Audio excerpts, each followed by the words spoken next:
का रहना फिर ये जिंदा मसाल होगी। अब ये सैफुर रहमान देखिए, दूसरा बच्चा जो है ये 13 साल का है। अब इस 13 साल के बच्चे ने जब खुदकशी की है तो ये खुदकश 13-14 साल का बच्चा खुदकशी करता है। 13-14 साल के बच्चे ने खुदकशी की है क्योंकि सारे माशरे ने, सारे क्या कहना चाहिए, मोहल्ले ने, सारे बाजार ने उस पर चोरी का इल्ज़ाम। मैं कहता हूँ जी चोरी का इल्ज़ाम सच भी था। ओ खुदा के वास्ते, बच्चे का भी तो कोई इज्जत नफ्स होता होगा ना। अब उसने जो ख़त लिखा अपनी बहन को, अगर वो सामने मंजर आम पर ना आता तो इसमें भी एक बड़ी अजीबो गरीब कहानी बन जाती। चलिए जी, चोरी खाने की नहीं उसने की, अपनी किसी ख्वाहिश की कर ली है तो इस कौम का बच्चा। अगर इल्ज़ाम ना लगता तो आज ये बच्चा भी हमारे सामने ज़िंदा सलामत होता। सैफुर रहमान है। सैफ, बहुत शुक्रिया। सैफ, थोड़ी सी कहानी बताइएगा और अब बताइएगा कि सूरत हाल, घर वालों से मुलाकात हुई, क्या हालात हैं उनके? Thank you sir. सर, ये 21 जनवरी का वाकया है। ये बच्चा है तनवीज़, या इसका उम्र तकरीबन 12 साल है। रेशमी के एक दुकान में दाखिल होता है। दुकानदार उस वक्त मौजूद नहीं था, जिसकी वजह से वो बाहर निकलता है। कुछ सोच के दोबारा फिर दुकान में दाखिल होता है। वहाँ से आईनी शाहिदीन के मुताबिक एक परफ्यूम और एक घड़ी उठा के बाहर निकलता है। बाहर कोई शख्स होगा जिसने बच्चे को देख रहा था, उससे कैमरे में महफूज किया है। अचानक चोर चोर का शोर मचा के बच्चे को पकड़ लेते हैं। आसपास के दुकानदार इकट्ठे होते हैं और पुलिस को बुलाया जाता है। मुख्तलिफ दुकानदार दावा करना शुरू करते हैं। कोई कहता है कि 1 महीने पहले मेरे 10,000 रुपए चोरी हुए थे। कोई कहता है 15,000 चोरी हुए थे। कोई कोई कहता है कि मेरा कोई तराजू जो 80 किलोग्राम वजनी कोई तराजू गुम हो गया था, उसने चुराया होगा। उसका कीमत लगाते हैं।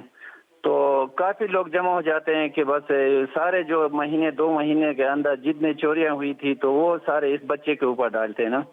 तो इस वक्त पुलिस को बुलाया जाता है। पुलिस को फोन करके बुलाते हैं तो वो बच्चे को ले जाता है, नजदीक चौकी है वहाँ पे रहते हैं। तो यहाँ पुलिस से जब हमने पता किया, पुलिस का मौक़िफ़ ये है कि हमने बच्चे को इसलिए कस्टडी में रखा गुड फेथ में कि ये लोग बच्चे को नुकसान न पहुँचाएं। इसके बाद इस तरह हुआ है कि पुलिस इन लोगों को बुलाता है, इनके वालिद साहब को बुलाता है घर से। तो वालिद साहब घर से आके ये जितने इल्ज़ाम लगाए थे इन लोगों ने सबको कबूल करता है कि मैं आपको कंपनसेट करूंगा। तो पुलिस के सामने ये सुलह राजीनामा है। तो फिर बच्चे को ले जाता है घर में जाने के बाद पता नहीं वो रात गुजारता है। सुबह उठ के घर से निकलता है। अम्मी अभी उसको देख रही थी। तो आगे जाके सामने गांव ने परपिच उसके साथ एक पुल है।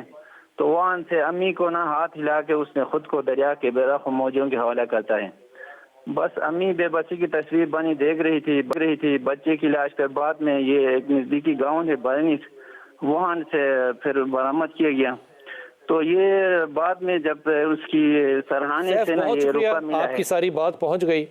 उमर को आपने भी बात पहुंचा दी। अब वो जो माँ जो है वो आखिरी हाथ हिलाना उसका बच्चे का कैसे याद करेगी, इसके ऊपर मुझे नहीं पता क्या रद्दमल देना चाहिए। लेकिन मेरे ख्याल में अगर किसी को हथकड़ी लगनी चाहिए थी तो वो मुझे और आपको लगनी चाहिए थी, इस मास्टर को लगनी चाहिए थी, यहाँ के हाकिमों को लगनी चाहिए थी, यहाँ के उन लोगों को लगनी चाहिए थी जिन्होंने 12 साल के बच्चे को इतना तेज़ और तरार समझा कि वो सारी जो शहर की वो उसी के ज़िम्मे में है। मैं ईमानदारी से खुदा की कसम समझने से कासिर हूँ कि लोगों का जो एप्टीट्यूड डेवलप हो रहा है वो 12 साल के बच्चे के ऊपर अगर ये हो रहा है तो 24 साल का आदमी अगर ये होता तो क्या मुख्तलिफ होता, मुझे नहीं पता क्या है। लेकिन अल्लामा ताहिर अशरफी साथ हैं। ताहिर भाई अस्सलाम वालेकुम। वालेकुम अस्सलाम व रहमतुल्लाह। ताहिर भाई अस्सलाम वालेकुम। ताहिर भाई मुझे बस ये बता दीजिए कि क्या इस मुल्क में ये फतवा दिया जा सकता है कि हज़रत उमर ख़त्ताब की सुन्नत को बरकरार रखते हुए जो भूखा है उसकी चोरी की सज़ा जो है वो माफ़ है, वो चोरी कर सकता है? अगर उमर ख़त्ताब ये कर सकते हैं तो मेरी और आपकी क्या हैसियत है? बिस्मिल्लाहिर्रहमानिर्रहीम नहमदुहु व नुसल्ली व नुसल्लिमु अला रसूलिहिल करीम। बिलाल भाई, इस वक्त जो वतन अजीज़ पाकिस्तान के हालात हैं उसमें इस फतवे से आगे जाया जा सकता है कि जिनके घरों में 4 हंडियाँ पकती हैं, 4 तरह के सालन पकते हैं और उनके इलाकों में और महल्लों में कोई गरीब भूखा सोता है तो उनको कोड़े लगाए जाएं निकाल के। ये अल्लाह ताला की अमानत है, जो माल है, जो जान है, जो इज़्ज़त है, ये अल्लाह की अता है। अगर हम ख्याल नहीं करेंगे, ये बच्चे का जो वाक़या है ये पढ़ा नहीं जाता, जो मुझे तहरीरी शक्ल में आया और बिल्कुल उस बच्चे के पास और क्या रास्ता था, मुझे आप बताएं, जिसको आपने पूरे मोहल्ले में, इलाके में रुसवा कर दिया। वो सोचता होगा कि मैं सारी जिंदगी, उसको लोगों ने चोर ही कहना था ना, लेकिन वो एक बच्चा ताहिर है। भाई, ये एक जो बाप अपनी माँ-बाप बेटियों अपने से बच्चों मशवरा को ले जाके करके अपनी खुदकुशियां इज्जत कर रहे नफ्स की हैं। खातिर अगर खुदकुशी कर ले तो इस्लाम में इसको जायज करार देना चाहिए, या फिर भी कहेंगे कि उसी ने हराम किया? देखिए, गुजारिश ये है बिलाल भाई, इसमें बड़ी बात क्लियर है कि हमें उन लोगों पे जो साहिब वसाइल हैं, जिनके पास वसाइल हैं, जिनको अल्लाह ने मुखय्यर बनाया है, हमें उन पे जोर देना चाहिए कि वो इस तरफ तवज्जो करें, वो इस बात की तरफ जाए।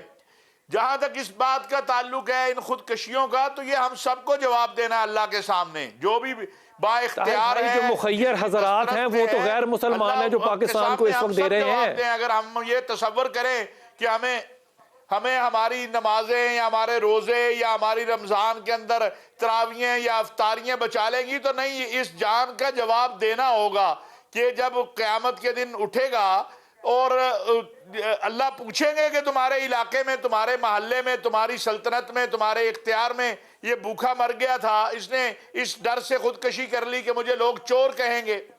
एक छोटा बच्चा है, मुझे बताएं, वो बेचारा अपने माँ बाप की इज्जत को बचा रहा होगा। जरा तसव्वुर कर लेना कि उसने। ताहिर भाई बहुत शुक्रिया। वक्फे पे जाऊंगा। 12 साल का बच्चा अगर सारा शहर कह रहा है तो मुझे नहीं पता कि क़यामत किस चीज़ को कहेंगे। अगर बाप बेटियों के साथ बैठ के ये सामने फैसला कर रहा है कि हमें मरना चाहिए कि ज़िंदा रहना चाहिए, मुझे नहीं समझ में आ रही कि अभी हम कौन सी ऐसी क़यामत है जिसका इंतज़ार कर रहे हैं। अगर मैं ये अर्ज़ करूँ कि हम साया मुल्क में 30 रुपये का आटा और हमारे यहाँ 165 रुपये का आटा है, तो ये सियासी गुफ्तगू हो जाएगी। लेकिन जब ये बच्चे और बच्चियाँ मौत के मुँह में चले जाएंगे तो क्या इसका हिसाब जो है ये सिर्फ उन्होंने ही देना है या हम लोगों ने भी देना है? वक्फा लेके वापस आते हैं। बिस्मिल्लाहिर्रहमानिर्रहीम।